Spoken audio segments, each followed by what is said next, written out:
अकोट शहरामध्ये गुप्त माहितीच्या आधारे पोलिसांनी गोवंश पकडून गोवंशांना जीवनदान दिलं। पोलिसांनी अनेक दिवसापासून या कारवाईकडे बारीक नजर ठेवली होती व त्या आधारे ही कारवाई करण्यात आली।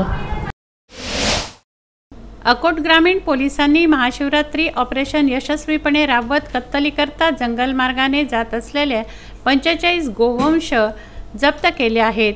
ही धाडसी कारवाई 21 फेब्रुवारी रोजी करण्यात आली। या प्रकरणी अकोट ग्रामीण पोलिसांनी गुन्हा दाखल केला आहे। महाशिवरात्रीच्या दिवशी महादेवाचं वाहन असलेल्या नंदी बैलांना जीवनदान मिळाल्याने गोवंश प्रेमीत समाधान व्यक्त होत आहे।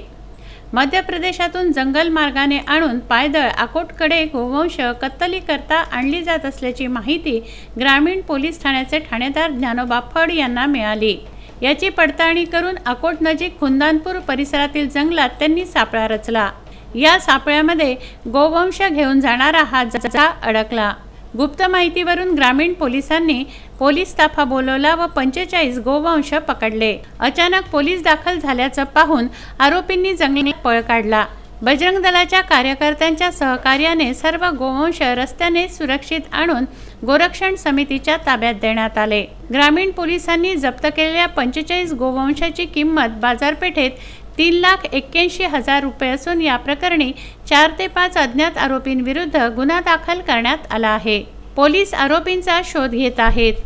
ही कारवाई उपविभागीय पोलीस अधिकारी सुनील सोनवणे यांच्या मार्गदर्शनात अकोट ग्रामीण पोलीस ठाण्याचे ठाणेदार ज्ञानोबा फड, उपनिरीक्षक धर्माजी डाखोरे, नारायण वाडेकर, गजानन भगत, नंदकिशोर कुलट, वामन मिसाळ, अनिल शिरसाट, नंदकिशोर कुलट, प्रवीण गवळी, मोतीराम गोडचर, रामेश्वर भगत, विजय साबळे व RCP पथकाने केली। सारंग कराळे, विदर्भ न्यूज, अकोट।